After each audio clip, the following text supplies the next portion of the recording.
lot of you guys know that I've been doing the daily vlog thing for a few weeks, trying to put out a vlog every day. And a lot of you guys know that my vlogs are a few days delayed for various reasons. Today I woke up and I put on the news and I thought, I don't want to do this. I don't want to make any content today. I'm at wit's end with the news and how negative the country's become. I'm at wit's end with pretty much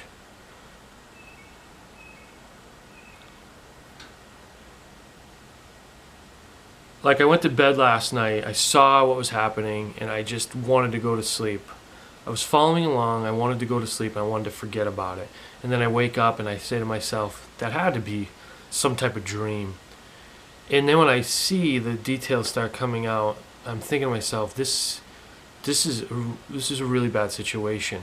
The past 3 days, we've seen senseless violence in Louisiana, Minnesota, and now Dallas. And it's like, coming from a dad's point of view, like I can shut this off from my daughter. I can shut my daughter out of this, or I could have a conversation with her about why these things are happening.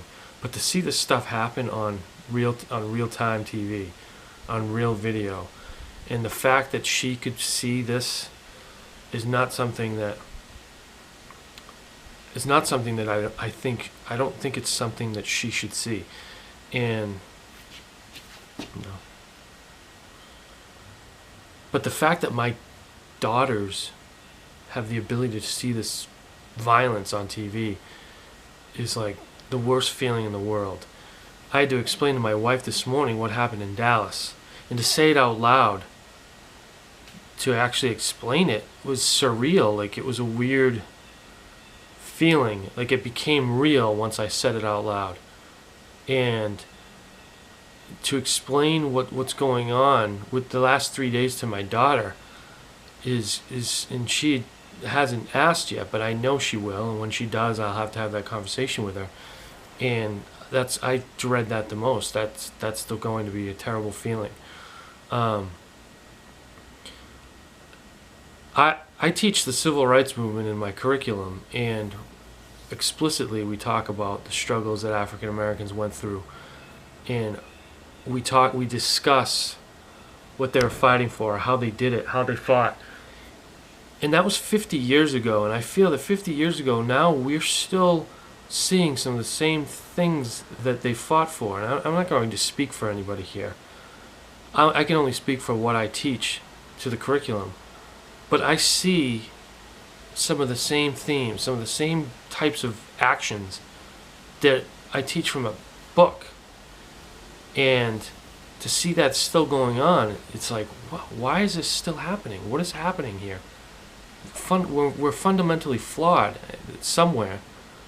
And I think the only thing that I can think to do, and that I'm not telling anybody what to do here, but the only thing that I can do, that I have control of, is teaching the kids that are in front of me, my students, my family, my children, about ways to avoid these situations. And that's the only thing that's going to keep me sane at this point in time, other than shut off the news. But I feel shutting off the news just kind of discredits what just happened, and I don't want to discredit anything, or I don't want to sweep anything under the rug. Watching the video of this guy shot with his hands bound, and then watching another guy bleed to death essentially, is not something that my mind is able to wrap around. The fact that this is happening in real time, and this is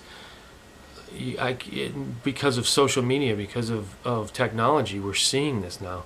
How many times has this happened everywhere else? How many times has this happened in the past? It's frightening.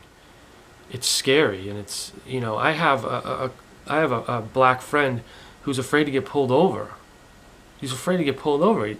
That's whether this is a legitimate fear or not. The perception of his is that he doesn't want to be pulled over. Now that's a real fear. That's not just, we're not just making things up here. It's a real fear of his, and that how is it still happening? Like, how is this happening?